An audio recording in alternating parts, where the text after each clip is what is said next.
Cheque bounce का जो case है वो एक टेक्निकल केस है और एक ही पॉइंट पर उसको कंप्लेनेंट जीत सकता है और एक ही पॉइंट पर जो है वो एक्यूज्ड भी जीत सकता है। इसमें काफ़ी सारी टेक्निकलिटी हैं जो कि एक ही पॉइंट पर कोई भी पार्टी इसमें जीत सकती है। और ये जो केस है ये एज पर लॉ कुछ ऐसे पर्सन्स है या फिर कुछ ऐसी सिचुएशन है जिसमें अपराधी के खिलाफ केस नहीं डाला जा सकता और चेक बाउंस का केस बिल्कुल ही नहीं चलाया जा सकता। तो यहाँ पर चेक बाउंस होने का मतलब बिल्कुल भी ये नहीं है कि आप चेक बाउंस होने के बाद किसी के भी अगेंस्ट जो है वो चेक बाउंस का केस चला लेंगे और उसको जो है वो सजा दिलवा देंगे। लॉ में ऐसा बिल्कुल भी नहीं है। तो आज मैं आपको कुछ ऐसे पर्सन्स और कुछ ऐसी सिचुएशन बताऊंगा जिसमें चेक बाउंस का केस उन पर्सन्स के खिलाफ और उस सिचुएशन में नहीं चल पाएगा। सो फ्रेंड्स, मैं हूं एडवोकेट मोहित और आप देख रहे हैं हमारा चैनल मोहित सिंह रूरल। अगर आपने ये चैनल अभी तक सब्सक्राइब नहीं किया तो चैनल को सब्सक्राइब कर लीजिए क्योंकि चेक से रिलेटेड बहुत ही बढ़िया कंटेंट इस चैनल पे आने वाला है। So friends,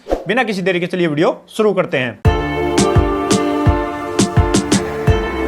so friends, cheque bounce का केस जिन पर्सन्स के खिलाफ नहीं चल सकता उसमें से सबसे पहला पर्सन आता है जो कि पार्टनर है एक फर्म में और उसको नॉलेज नहीं है कि इस फर्म से जो इस लायबिलिटी को उतारने के लिए एक चेक दिया गया है। फॉर एग्जांपल, हम ये मान लेते हैं कि एक फर्म में 3 पार्टनर हैं और 3 पार्टनर में से अगर 2 पार्टनर ने कोई सामान परचेज किया है और उस सामान को परचेज करने के बाद उस लायबिलिटी को उतारने के लिए उन्होंने जो है वो चेक इशू कर दिया है और जो थर्ड पार्टनर है उसको ना तो उस सामान परचेज के बारे में पता है और ना ही उस लायबिलिटी को उतारने के लिए पता है और ना ही उसको ये पता है कि इस सामान की लायबिलिटी उतारने के लिए इन्होंने एक चेक दिया है। तो उस सिचुएशन में अगर वो चेक बाउंस हो जाता है तो वो जो थर्ड पार्टनर है वो उस चेक बाउंस के केस के लिए लायबल नहीं होगा और उसके खिलाफ ये चेक बाउंस का केस नहीं चलेगा। और जो दूसरी सिचुएशन आती है वो ये है कि अगर कोई भी एक जॉइंट अकाउंट है जिसमें कि 2 को अप्लीकांट है। अब मान लीजिए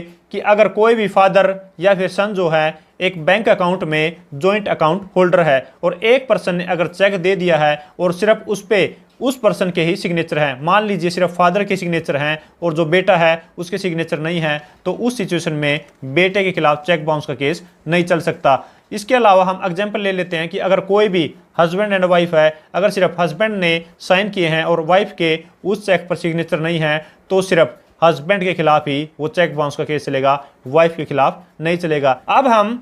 थर्ड जो सिचुएशन है उसको जान लेते हैं कि अगर कोई भी जो चेक है अगर एक्यूज्ड ने कंप्लेनेंट को दिया है, अब कंप्लेनेंट जो है उस चेक को लगा देता है और चेक लगाने के बाद जो भी कंप्लेनेंट को डिसोनिंग मेमो मिलता है तो मेमो मिलने के बाद अगर कंप्लेनेंट जो है वो 30 दिन के अंदर अंदर अपराधी को नोटिस नहीं देता और नोटिस दिए बिना ही चेक बाउंस का केस चला देता है तो उस सिचुएशन में वो जो चेक बाउंस का केस मेंटेनेबल नहीं है, वो जो चेक बाउंस का केस अपराधी के खिलाफ नहीं चलेगा क्योंकि चेक बाउंस के केस में जो नोटिस देना बहुत ही मैंडेटरी प्रोविजन है। तो अब हम फोर्थ सिचुएशन जान लेते हैं कि अगर चेक बाउंस के केस में चेक बाउंस हो चुका है और बाउंस होने के बाद लीगल नोटिस भी इशू कर दिया है तो नोटिस देने के बाद कम से कम 15 दिन जो है वो कंप्लेनेंट को वेट करना होगा कि एक्यूज्ड पैसे देगा या फिर नहीं। अगर 15 दिन के वेट करने से पहले ही अगर कंप्लेनेंट उस चेक बाउंस के केस को डाल देता है तो उसको बोला जाता है प्रीमेच्योर कंप्लेंट, प्रीमेच्योर केस। तो वो केस भी एक्यूज्ड के खिलाफ डिसमिस हो जाएगा क्योंकि ये भी एक मैंडेटरी प्रोविजन है। और नेक्स्ट और फिफ्थ सिचुएशन जो है वो ये है कि अगर कोई भी चेक जो है अगर अपराधी ने किसी भी कंप्लेनेंट को दिया और उस चेक पर अगर डेट मेंशन है तो वो जो चेक है अगर 3 महीने के अंदर अंदर नहीं लगाया गया तो वो चेक जो है वो आउटडेटेड चेक हो जाएगा। अब अगर उस चेक के साथ चेक बाउंस का केस डाला जाएगा तो वो जो चेक बाउंस का केस मेंटेनेबल नहीं है क्योंकि चेक को 3 महीने के अंदर अंदर प्रेजेंट करना मैंडेटरी है, नहीं तो वो आउटडेटेड चेक हो जाएगा। अब हम नेक्स्ट और 6th सिचुएशन जान लेते हैं कि अगर किसी भी अपराधी ने किसी भी कंप्लेनेंट को एक चेक दिया है, मान लीजिए वो जो चेक है वो चेक है 1 लाख रुपए का और चेक को मिलने के बाद एक्यूज्ड ने कंप्लेनेंट को मान लीजिए 10,000 रुपये ट्रांसफर कर दिए बैंक ट्रांजैक्शन के थ्रू या फिर कोई भी गूगल पे से, फोन पे से, किसी भी तरीके से अगर एक्यूज्ड ने कंप्लेनेंट को 10,000 रुपये दे दिए हैं तो अब यहाँ पर जो कंप्लेनेंट को चेक मिला था लीगल लायबिलिटी उतारने के लिए वो मिला था 1 लाख रुपए का। तो अब यहाँ पर अपराधी ने क्या किया कि चेक देने के बाद जो 10,000 रुपये हैं वो कंप्लेनेंट के बैंक अकाउंट में डाल दिए हैं। तो तो अब यहाँ पर अगर कंप्लेनेंट उस चेक को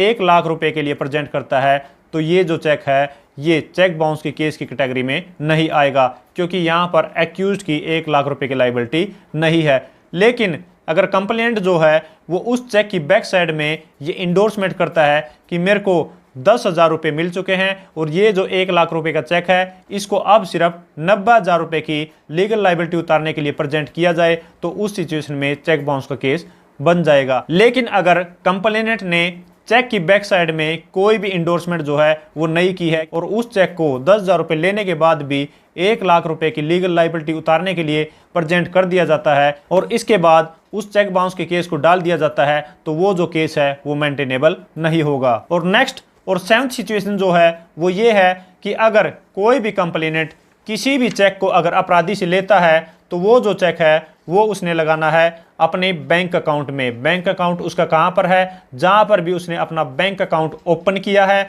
जहाँ पर उसके बैंक अकाउंट का जन्म हुआ है और वहीं पर वो उसको मेंटेन भी करता है, तो वहाँ पर चेक बाउंस की जुरिडिक्शन बनती है। अगर इसके अलावा कंप्लेनेंट जो है वो उस चेक को कहीं और लगाता है, किसी और ब्रांच में लगाता है या फिर किसी सब ब्रांच में लगाता है, तो उस सिचुएशन में उस सब ब्रांच की या फिर दूसरी ब्रांच की जुरिडिक्शन में वो चेक बाउंस का केस मेंटेनेबल नहीं है। सो फ्रेंड्स, ये थे कुछ लीगल पॉइंट्स जो मैंने आपको बताए कि चेक बाउंस होने के बाद जो चेक बाउंस का केस है वो हर पर्सन के खिलाफ नहीं डाला जा सकता और हर सिचुएशन में वो नहीं डाला जा सकता। और जो ये मैंने पॉइंट आपको बताए हैं इन पे मोस्टली हर पॉइंट पे ऑनरेबल सुप्रीम कोर्ट की, ऑनरेबल हाई कोर्ट की काफ़ी सारी जजमेंटें जो वो आई हुई हैं। सो फ्रेंड्स, आशा करता हूं कि इस वीडियो से आपको कुछ सीखने को मिला होगा। अगर आपको इस वीडियो से कुछ सीखने को मिला है तो इस वीडियो को लाइक कीजिए, शेयर कीजिए और अगर आपने चैनल अभी तक सब्सक्राइब नहीं किया तो चैनल को सब्सक्राइब कर लीजिए, क्योंकि चेक से रिलेटेड बहुत ही बढ़िया कंटेंट इस चैनल पे आने वाला है। सो फ्रेंड्स, इस वीडियो में इतना ही। मिलते हैं नई वीडियो में नए किसी लीगल टॉपिक के साथ। तब तक के लिए thank you so much. Bye bye.